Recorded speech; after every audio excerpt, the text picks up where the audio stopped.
नमस्ते दोस्तों। उसको ना मैं मेन एग्जांपल जिसके लिए एक्साइटेड था वीडियो के बारे में वो था ये मैट्रिक्स वाला। तो मेरा दिमाग में मेरे ऐसे मैट्रिक्स वाले थॉट चल रहे थे और फिर मुझे सही में समझ में आया कि एग्जैक्टली यदि तुम इस गेम को सोल लेवल पे आइडेंटिफाई कर रहे हो, सही सोल लेवल पे आइडेंटिफाई करना भी आइडेंटिफाई करना है तो आपको उसका ध्यान रखना पड़ेगा। बट सोल लेवल की आइडेंटिफिकेशन मतलब ये मान के चलो कि आपको एक टेम्परेरी आई कार्ड दे देते हैं कि भाई देख तुझे सच में सच तो पता चल गया है, बट अब काम तो करना ही पड़ेगा, तेरे को कुछ ना कुछ तो नाम रखना ही पड़ेगा भाई। यहाँ पे तो ऐसे ही काम चलता है, ठीक है। सिम नंबर भी लेना पड़ेगा, ये भी लेना पड़ेगा, आधार कार्ड भी लेना पड़ेगा, सब कुछ करना पड़ेगा तुझे। तो वो सोल लेवल पे जो है गेम है वो वैसे देखा जाता है उसको कि, बट वो भी आइडेंटिफाई करना ही है कहीं ना कहीं। तो उसमें वो डिफरेंस हो जाता है। इसलिए वो धर्म और कर्म के अंतर जो है वो उनकी जो परिभाषा है उसको समझ के ही कर सकता वो इंसान। तो जैसे मैट्रिक्स है क्या एक्चुअली में, वो मैट्रिक्स जो है मुझे पता है बहुत सारे लोगों ने देखी नहीं होगी, जो यदि हिंदी सुनने वाले जो हैं। ये एक इंग्लिश मूवी है जिसमें ऐसे दिखाते हैं कि हम सब माया में जी रहे हैं बेसिकली, ठीक है। मैट्रिक्स का मतलब माया ही है कि हम सब एक माया में जी रहे हैं और एक दिन क्या होता है कि एक इंसान को कुछ अलग से सिग्नल मिलता है, ठीक है, और वो फिर उस माया से बाहर निकल जाता है। और जब वो उस माया से बाहर निकलता है तो उसको पता चलता है कि बाहर हैं निकले हुए बहुत सारे लोग जो कि इस माया के अगेंस्ट लाइक काउंटर ऑपरेशन कर रहे हैं। काउंटर ऑपरेशन मतलब कि वो उस माया के अगेंस्ट लड़ रहे हैं तो वो भी फिर उनके साथ शामिल हो जाता है, ठीक है। तो फिर वो तरीके निकालते हैं कि इस मैट्रिक्स के अंदर बाहर जाने के और मैट्रिक्स के अंदर जाके ऑपरेशन करने के तरीके निकालते हैं कि भाई तुम इस माया। और इसलिए मैं आपको बोला था कि जो सोल लेवल वाला गेम है वो वहां पे काम कर जाता है, क्योंकि सोल वाला गेम क्या होगा, मैट्रिक्स के अंदर जाने के लिए आपको माया के अंदर जाने के लिए एक आइडेंटिटी कार्ड चाहिए ना।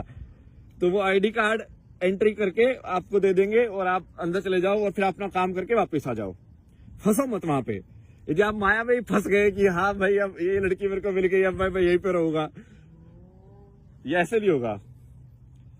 मतलब ये जिसको लोग एनलाइटनमेंट ये सब बोलते हैं ना, वो एक्चुअली में कोई एक टाइम फिनोमेनन होता ही नहीं है। एक टाइम फिनोमेना तो इसलिए बोलते हैं क्योंकि वो पहला ब्रेक है तुम्हारा। पहला ब्रेक मतलब कि पहली बार जब बच्चे ने चलना सीखा तो वो पहली बार उसको समझ में आया कि ओ भाई ऐसे बैलेंस बनाना होता है। बट उसके बाद ऐसा थोड़ी है ना कि उसने चलना छोड़ दिया, चलते रहो भाई, आगे बढ़ते रहो। तो ये यही है, जो मैट्रिक्स में जाओ काम करो वापस आ जाओ, मैट्रिक्स में जाओ काम करो वापस आ जाओ। और इसी को मैंने पहले भी आपको बताया था कि मैंने जब बताया था ना कि मैं क्या कर रहा हूं, तो मेरा एक्चुअली में यही है कि मैं मैट्रिक्स के अंदर जा रहा हूं। मैट्रिक्स के अंदर जाना मतलब कि ये पुरानी आपका इतिहास जो भी लिखा हुआ है एक्चुअली में तो सब, यदि तुमको सच पता है तो तुमको पता होगा कि सब ये माया ही है, सब चीज ही माया है बट अब एक कहानी को आगे जो कहानी सबसे ज्यादा संसार ने मानी हुई है अब उसके हिसाब से चलना पड़ेगा। तो सबसे ज्यादा तो यही मानी हुई है भाई आज के टाइम में कि भाई अब कॉन्स्टिट्यूशन होना चाहिए, डेमोक्रेसी होनी चाहिए, कानून होना चाहिए, ये है। अब ठीक है, उसको मोटा मोटा लेके चलेंगे, शुरुआत तो यहीं से करनी पड़ेगी ना, जो है उसी से शुरुआत करेगा इंसान। और मैट्रिक्स है ना, ये आपको समझ में आती है मैट्रिक्स क्या है। जैसे आप बैठे हुए हो, खाना खा रहे हो, ठीक है, और ऐसे खाना खा रहे हो,